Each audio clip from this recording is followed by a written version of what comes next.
Fala aí galera, tudo tranquilo? Hoje damos sequência à nossa série Cartas à Igreja. Temos estudado nesse momento a Epístola aos Gálatas, já entendendo o que Pedro vem dizer mais tarde, que às vezes Paulo escreve coisas difíceis de entender.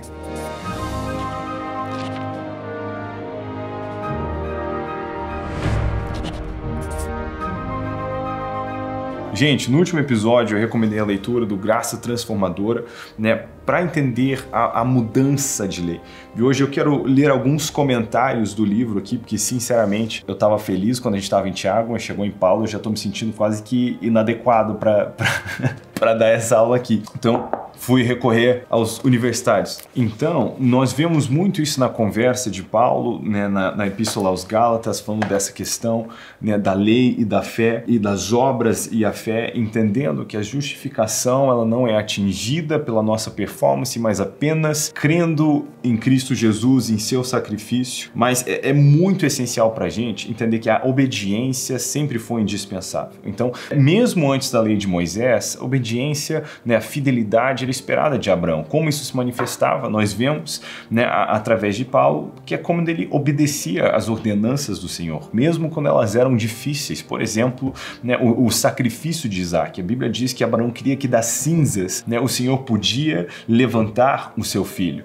Então, essa fé conduz à fidelidade. É o que Tiago vem estabelecer mais cedo em sua epístola, dizendo que a fé sem obra, sem obediência, sem atitude, ela é morta, não adianta crer e não fazer. Então, de novo, trazendo essa distinção, que Paulo fala de uma obra que não pode substituir a fé, enquanto Tiago fala de uma obra que vai acompanhar a fé. E nós vemos isso, mas precisamos entender que tem uma nova aliança. Isso a gente vai falar mais tarde, lendo Hebreus, mas para a luz do que estamos lendo aqui hoje em Gálatas, eu acho que é muito importante isso, porque nós lemos no episódio anterior como a lei era um guia, apenas um tutor para nos conduzir a um novo tempo. Então, vou ler aqui um comentário do Graça Transformador. O apóstolo classificou a lei como um guardião ou tutor que conduziria o homem a Cristo. Disse que os homens permaneceriam sobre sua tutela até um dia futuro, em que a fé haveria de se revelar. Portanto, se o propósito para o qual a lei estava guardando os homens cumpriu-se com a chegada da fé, na primeira vinda de Cristo, já não há necessidade de permanecer subordinado ao guardião. A tutela da lei se encerrou.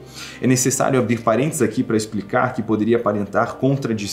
Quando Paulo menciona a chegada da fé, ao utilizar a expressão antes que viesse a fé, em Gálatas 3:23, refere-se a crer em Jesus como Salvador aguardado, aquele sobre o qual a promessa feita a Abraão já anunciava. Não quer dizer, contudo, que não havia fé antes de Cristo, porque a frase "o justo viverá pela fé" consta nos escritos do Antigo Testamento. Aquela fé que justificou Abraão e muitos outros justos antes da era cristã referia-se, portanto, a uma promessa futura, a fé da nova aliança, mencionada pelo próprio apóstolo. Referia-se ao presente, ou seja, a concretização da promessa. O conceito de alianças abordado na carta dirigida aos Hebreus também é revelador sobre a caducidade da lei. Depois de afirmar que, se aquela primeira aliança fosse perfeita, não seria necessário procurar lugar para outra, Hebreus 8:7. O autor expande a explicação a resgatar promessas do Antigo Testamento. E de fato, repreendendo-os, diz: "Eis aí vem dias, diz o Senhor, e firmarei nova aliança com a casa de Israel e com a casa de Judá,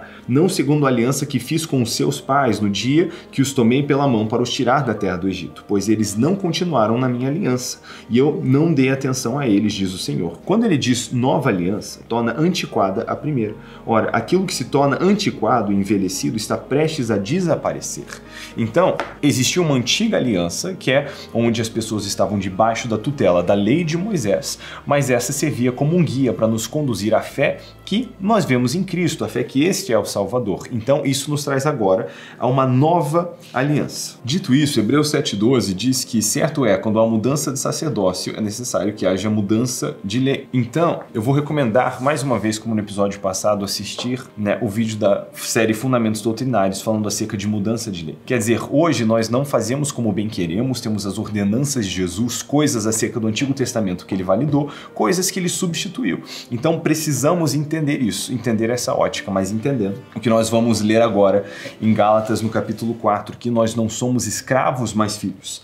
Então, Gálatas no capítulo 4, versículo 1. Contudo, afirmo que durante todo o tempo em que o herdeiro é menor de idade, ele em nada é diferente de um escravo, mesmo sendo o dono de tudo, mas está sujeito a tutores e administradores até o tempo determinado pelo pai. Assim também, nós, quando éramos menores, estávamos debaixo de escravidão aos princípios elementares do mundo. Vindo, porém, à plenitude dos tempos, Deus enviou seu filho, nascido de mulher, nascido debaixo da lei, para resgatar o que estavam debaixo da lei, a fim de que recebêssemos a adoção de filhos. E porque sois filhos, Deus enviou ao nosso coração o espírito de seu filho, que clama Abba, Pai. Portanto, tu não és mais escravo, mas filho. E se és filho, também és herdeiro por obras de Deus. No versículo 8 ele continua dizendo: no passado, quando não conheceis a Deus, costumáveis servir aos que por natureza não são deuses. Agora, porém, que já conheceis a Deus, ou melhor, sendo conhecidos por ele, como podeis voltar para esses princípios elementares fracos e pobres, aos quais de novo quereis servir? Guardais dias, meses, tempos e anos. Temo que eu talvez tenha trabalhado inutilmente para convosco. Então, de novo, a conversa aos Gálatas, aos gentios que entenderam primeiro a fé em Cristo Jesus, agora estão deixando isso de lado, tentando voltar ao que devia ser apenas um condutor a Cristo. Então, eles estão machucando, maculando esse relacionamento da fé com Cristo Jesus, que nos traz redenção e transformação, para tentar caminhar no que era algo imperfeito que devia servir para conduzir eles ao que eles estão deixando de lado. Irmãos, peço-vos que vos tornei como eu, porque eu também me tornei como vós. Nenhum mal me fizestes, e sabei que foi por causa de uma enfermidade física que vos anunciei o Evangelho pela primeira vez. E não desprezastes nem rejeitais aquilo que no meu corpo era uma aprovação para vós. Pelo contrário, me recebeste como se eu fosse um anjo de Deus, como o próprio Cristo Jesus. Onde está aquela vossa alegria? Porque eu mesmo sou testemunha de que, se fosse possível, teríeis arrancado próprios olhos para dá-los a mim. Será que me tornei vosso inimigo por vos falar a verdade? Aqueles que mostram interesse pessoal por vós não agem com boas intenções, mas sim para vos excluir, para que mostreis interesse pessoal por eles. É bom ser sempre objeto de interesse pessoal, e não só quando estou presente convosco. Meus filhos, por quem sofro de novo dores de parto, até que Cristo seja formado em vós. Bem que eu gostaria de agora estar presente convosco e me dar o tom da minha voz, pois eu estou perplexo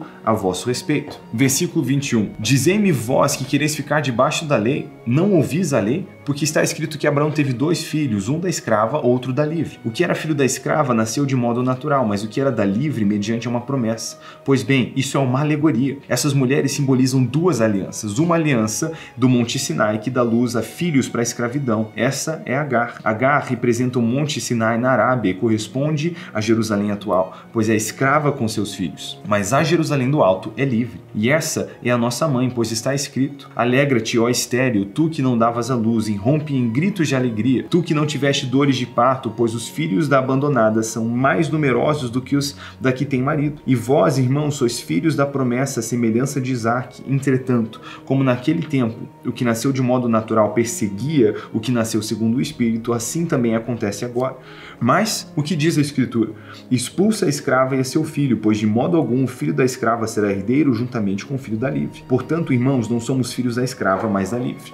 Então, Paulo traz esse contexto de 2 alianças, é o que nós estávamos falando. Uma na qual a escravidão da lei que Paulo fala mais cedo, debaixo desse comportamento que não poderia levar à redenção, apenas aponta para a fé, que sempre foi o que trouxe a justificação, mesmo antes de Cristo. Como eu já disse mais cedo, a maioria de nós não está passando por esse momento, não tem essa dúvida sobre qual deve ser o comportamento. A igreja da Galácia estava passando por isso, porque na ausência de Paulo, alguns judeus vieram falando contra o que ele estava pregando e confundindo os gentios a tentar voltar para a lei mosaica, que devia os conduzir apenas ao entendimento de Cristo. Paulo está dizendo isso, já não é mais tempo de estar debaixo de escravidão pela lei, é tempo da liberdade pela fé em Cristo. É uma nova lei que nos foi entregue por meio de um novo sacerdócio. Cristo, que nasceu debaixo da lei para cumprir a lei e trazer nova lei. É interessante que num panorama bíblico você vê essa repetição de Deus fazer uma aliança com os homens, sempre debaixo da condição